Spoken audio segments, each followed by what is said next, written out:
वो आपको जबरदस्ती ऑपरेट करता है। मैं आपको दो बातें कहना चाहता हूं कि कभी भी कोई डॉक्टर आपको कहता है कि हार्ट की आर्टरीज में, वेन्स में ब्लॉकेज है, 70% तक है, तब तो आप बिल्कुल हंसी खुशी रहिए, कोई चिंता की बात नहीं।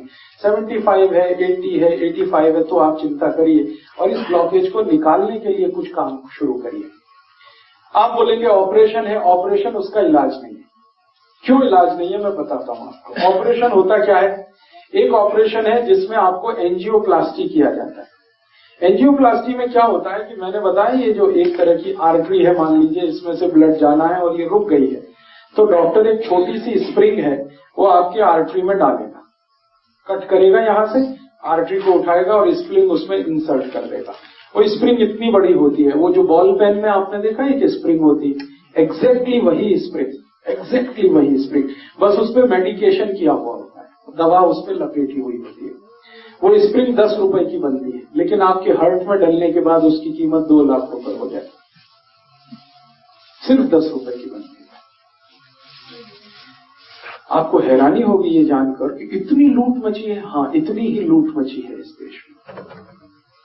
10 रुपए की चीज को आपके हार्ट में डाल के वो कहेगा कि अब तो 2 लाख का बिल हो गया, 2.5 लाख का बिल हो गया, 3 लाख का बिल हो गया। आपको पता नहीं है, आप क्रॉस चेक नहीं करते और हम ये मान के बैठे हैं कि ये तो भगवान है जो डॉक्टर है। लेकिन आपको मालूम नहीं है कि भगवान जब होता था डॉक्टर तब होता था, अब नहीं। अब तो वो शैतान से भी ज्यादा खतरनाक है। भगवान फिर भी आपकी जान ही लेगा, ये तो इतना शैतान है कि जान भी लेगा, पैसे भी निकाल लेगा आपके घर से। हाँ, ये तो शैतान से भी ज्यादा है।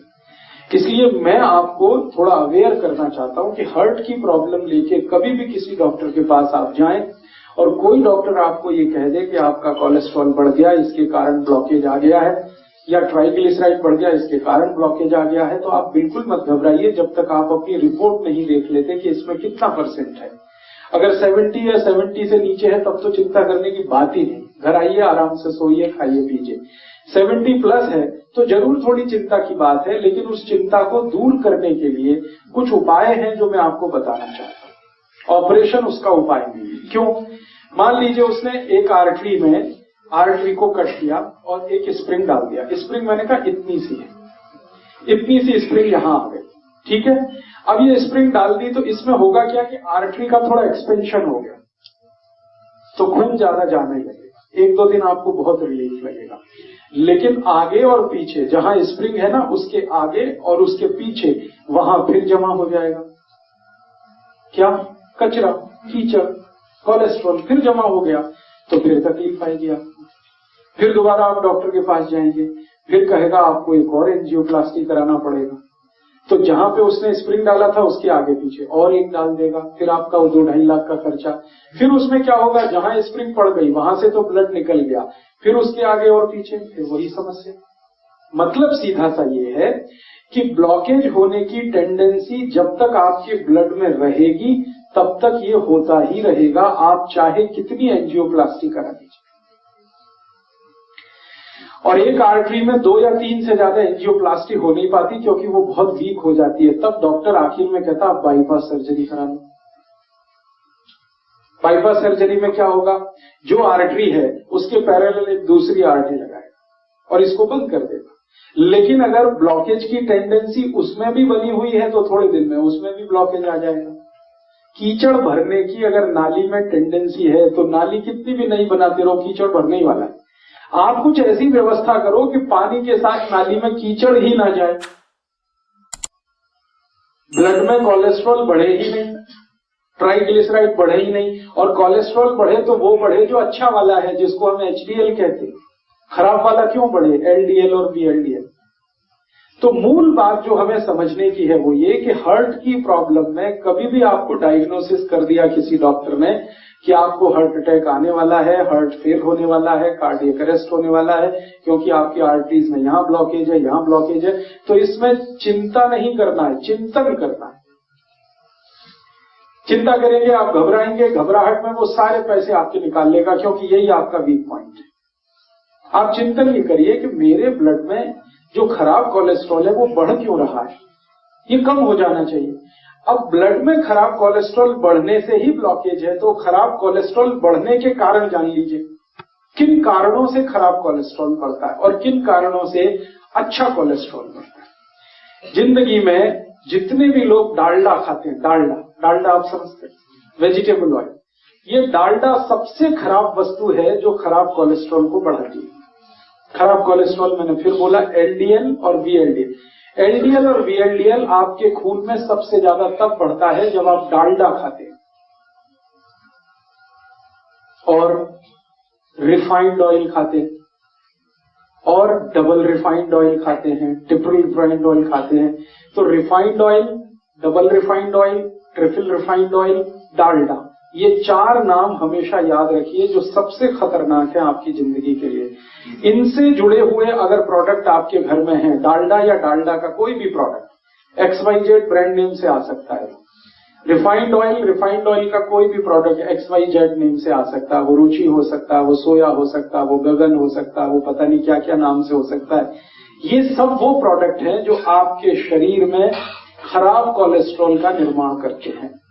खराब माने एलडीएल और वीएलडीएल, उसके कारण आपको ब्लॉकेज। तो क्या करना चाहिए? इमीडिएट आपको फैसला करना चाहिए कि भाई हमारे घर में डालडा नहीं आएगा, हमारे घर में कोलेस्ट्रॉल खराब बढ़ाने वाला कोई भी प्रोडक्ट नहीं आएगा। तो डालडा हटा दीजिए, अपने भोजन से डालडा निकाल दीजिए और रिफाइंड ऑयल भी निकाल दीजिए, डबल रिफाइंड भी ऑयल निकाल दीजिए। तो रिफाइंड और डबल रिफाइंड और डालडा निकालते ही आपका कोलेस्ट्रॉल घटना शुरू हो जाए इमीडिएट। और अगर आप चाहें तो 3 महीने ऐसा खाना खा के देख लीजिए जिसमें डालडा की 1 बूंद भी न डाली गई हो और रिफाइंड और डबल रिफाइंड ऑयल ना इस्तेमाल किया गया हो। 3 महीने में वो डॉक्टर ही कह देगा अरे आपका तो बहुत कम हो गया एलडीएल और वीएलडीएल।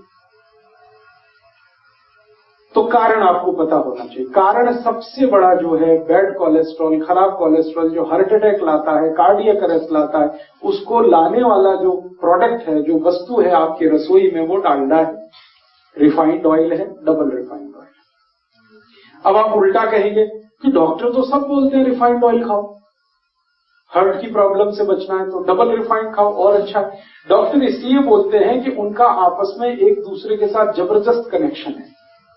रिफाइंड और डबल रिफाइंड ऑयल बेचने वाली कंपनियों का डॉक्टरों के साथ कनेक्शन है। डॉक्टर उनका जितना भी प्रिस्क्रिप्शन करेंगे कंपनियों का धंधा चलेगा, कंपनियों का धंधा चलेगा तो डॉक्टरों का भी धंधा चलेगा। लोग जितना ज्यादा रिफाइंड और डबल रिफाइंड खाएंगे उतना हार्ट अटैक आएगा, उतना हार्ट अटैक आएगा तो डॉक्टरों की भी चांदी है, कंपनियों की भी चांदी। इसलिए आप विज्ञापन देखकर टेलीविजन पर कभी भी जिंदगी के बारे में फैसला मत करिए। टीवी पर ऐसे ऐसे विज्ञापन आते हैं, कोई पत्नी अपने पति के बारे में बात करती हुई कहती है कि इनको तो ये तकलीफ है तो मैं उसी दिन से सोया वनस्पति ऑयल ले आई, तो ये ऑयल ले आई, तो वो ऑयल ले आई। बस यही खतरनाक, क्योंकि एक भी विज्ञापन सच नहीं होता और सच विज्ञापन करने की उनकी कोई जवाबदारी नहीं है, क्योंकि सरकार ने उनको झूठ बोलने का लाइसेंस दिया। एक भी विज्ञापन सच नहीं होता और सच बात विज्ञापन में बताई नहीं जाती। तो आप टीवी विज्ञापन देखकर कभी भी ये डिसाइड मत करिए कि हमारे घर में क्या लाना है क्या नहीं लाना। वो ऑयल के बारे में है तब तो बहुत कॉशियस है। तो आप जैसे ही डालडा हटाएंगे, जैसे ही ये रिफाइंड और डबल रिफाइंड ऑयल हटाएंगे, 3 महीने आप देशी घी में खाना बना के खा लीजिए, देशी घी। आप देखेंगे आपका कोलेस्ट्रॉल कम होना शुरू हो जाएगा, ट्राइग्लिसराइड कम होना शुरू हो जाएगा। अब ये महत्व की बात है जो आपने कहा वो भी नकली है, तो असली बना लीजिए घर में। दूध आपके पास आता है, दही बना लीजिए, उसमें से मक्खन निकाल लीजिए, मक्खन को गर्म करके घी बना लीजिए, वो आपके घर में ही है। मेरा कहने का मतलब ये है कि आप घी के लिए देशी घी जितना ज्यादा खाएंगे बैड कोलेस्ट्रॉल उतना कम बनेगा, डालडा जितना खाएंगे बैड कोलेस्ट्रॉल उतना ज्यादा बनेगा, रिफाइंड और डबल रिफाइंड खाएंगे और ज्यादा। तो पहली बात अपने जीवन में याद रखिए कि हार्ट से जुड़ी हुई किसी भी प्रॉब्लम में तेल तुरंत बदल दीजिए। फिर आप बोलेंगे अच्छा डालडा छोड़ दिया, तो डालडा छोड़ के घी पे आ जाइए। और घी में मैं आपसे कह चुका हूं कि गाय का हो तो बहुत अच्छा है। गाय का घी जिस पर 12 साल मैंने रिसर्च किया है, 1 ग्राम भी कोलेस्ट्रॉल नहीं बढ़ने देता। गाय के घी में ऐसी तासीर है। हाँ, मैं बताता हूँ, 1 मिनट। गाय का घी 12 साल तो मैं रिसर्च कर लिया, हजारों साल हमारे ऋषि मुनियों ने रिसर्च कर लिया। गाय का घी 1 ग्राम भी कोलेस्ट्रॉल किसी का बढ़ने नहीं देता, कितना भी खा लेना, 1 ग्राम भी नहीं बढ़ने देता। बढ़ने देता है जो घी, वो भैंस का है। तो जिनको हार्ट की प्रॉब्लम है उनको भैंस का घी तो छोड़ ही देना अच्छा है, गाय का घी कहीं से अरेंज करना।